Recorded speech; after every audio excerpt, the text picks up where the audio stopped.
Kayo po ba mga bossing ko ay isa sa mga maraming pangarap sa buhay at gusto nyo po na kagad ito'y inyo pong makamtan?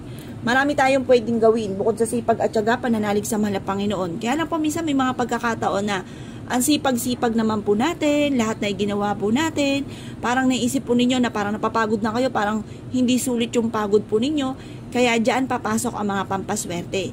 Masasabi ko lamang, ito po yung ating sile at ganoon din po yung ating pong piso, ay basta focus ka lamang. Alam niyo po ba, kahit yung anong bagay na pwede natin gamitin pampaswerte, basta kayo po ay lumakas lang yung kalooban ninyo at maging positibo lang kayo. Kasi yun lang ang pinaka-priority natin. Yung pong maging positibo po kayo sa buhay. Kasi minsan kapag wala tayong mga ganito, parang bahala na si Batman, parang wala tayong, minsan pa naiisip natin na malas yung mga ganong mga bossing. Kaya mas mainam, meron tayong mga ganito, dahil once na meron kang pampaswerte, nasa isipan nyo, suswertihin po kayo. Na yun naman po ang pinakamaganda dahil naiisip nyo na kayo po isuswertihin natin, hindi na kayo mamalasin pa.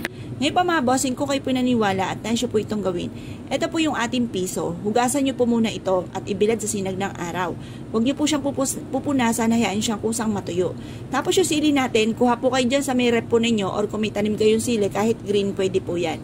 Pagtapos, kailangan lang natin mga bossing ko ng ziplock or kaya isang plastic na maliit na pwede natin paglagyan nito. Kasi kapag sa tela nyo siya inilagay, baka madurog yung sili. Tapos, baka maanghang pa yung kamay po ninyo. Makuskus nyo pa sa mata, nalintikan pa. Kaya mas mainam sa plastic na lamang mga bossing.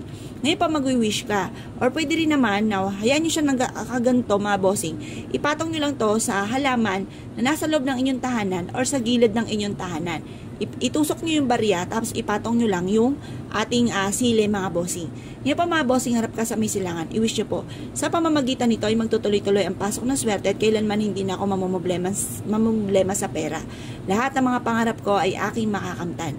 Sabihin nyo na lahat ang nais ninyo na walang gamit na sana, direct to the point ang pagwi-wish mga bossing.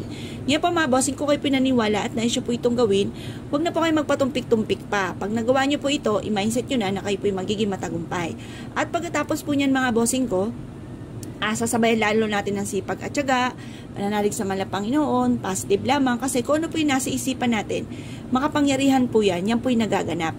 Kapag inisip nyo kayo ay malas nga po mga magaganap. Kaya ako lagi mga sabi ko po sa kanila, ang iisipin lagi natin ay swerte, o yan mga magaganda. Sabi nyo, magkakaroon ako ng maraming pera. Huwag nyo isipin na wala kayong pera. Pagka halimbawa kayo po ay walang pera, tayo po ay huwag makakalimot magdasal. Humingi po tayo na pagkalooban tayo ng malaking benta or kaya po paulit-ulitin nyo po kasi ako ganun din. Lahat na po na santo tinawag ko mga bossing at lagi ko sinasabi magkakaroon ako ng malaking benta. Nangyayari nga po yan mga bossing. Kaya lang minsan sa sobrang abala ko, minsan nakakalimot din po ako mga bossing ko na mag-wish or magdasal. Pero sa may silangan, hindi ko naman nakakalimutan. Pero minsan nakakalimot din po ako na mag-wish. Ngayon, pag po sumapit na ng hapon, ay kakaunti ang benta, naisip ko, ay nakalimutan ko magdasal.